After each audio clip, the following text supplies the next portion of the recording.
Hello guys, welcome to Techno Tech YouTube channel.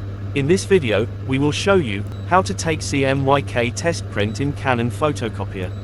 CMYK test print in Canon refers to a test page that displays a range of colors using the four primary ink colors: Cyan, Magenta, Yellow, and Black, CMYK.